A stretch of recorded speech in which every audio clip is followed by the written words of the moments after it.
பாருங்கள், இது திருமலா ஸ்டெப்புக்கு இருக்கிற காடுக்குள்ளே தான் இந்த மலை இருக்குது.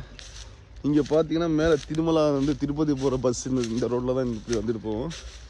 நான் வந்து இங்கே ஒரு மார்னிங் வாக் மாதிரி இப்போ இங்கே வந்துட்டுருக்கேன் காலையில். இன்றைக்கி வந்திருக்கேன் காலையில்.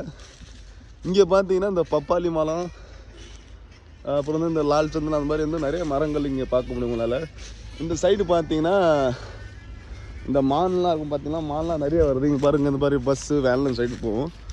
இப்போ பார்த்தீங்கன்னா நான் இப்போ வாக்கிங் பண்ணுறது உங்களுக்கு காமிக்கிற எப்படி நான் வாக்கிங் பண்ணி சொல்லிவிட்டு ஒரு 1/2 டோஸ் போட்டுவிட்டு அந்த சரி மேலே உங்கள்கிட்ட வந்து திரும்ப கிடையாது.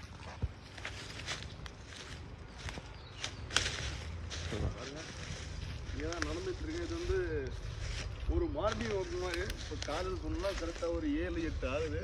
இங்கே பார்த்தீங்கன்னா தான் பப்பாளி மரம். இது வந்து அப்படியே பழுத்து போச்சுன்னா அப்படியே இந்த பப்பாளி மரம் குச்சியால் அடித்து இதை வந்து ஒடிச்சு உள்ளே இருக்கிற இந்த பார்ட்ஸ்லாம் பிரித்து இது வந்து ஒரு கொழும்பு மாதிரி ஆக்கி சாப்பிட்டு இருக்காங்க. பாருங்கள், தான் பப்பாளி எவ்வளோ பழுத்துருக்கு பாருங்கள். இது வந்து ஒரு சின்ன காய், இன்னும் வந்து பெருசாலாம் இருக்காது.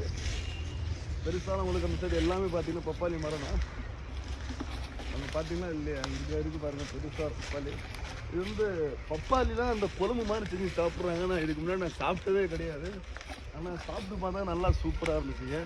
ஆனால் நான்வெஜ் வந்து ட்ரை பண்ணாதவங்க இந்த பப்பாளி பழம் ட்ரை பண்ணலாம். ஏன்னு சொன்னீங்கன்னா இந்த பப்பாளி பழத்தை நீங்கள் இந்த வேக போட்டு சாப்பிட்டீங்கன்னா இந்த சிக்கன் சாப்பிட்ற மாதிரி இருக்குங்க.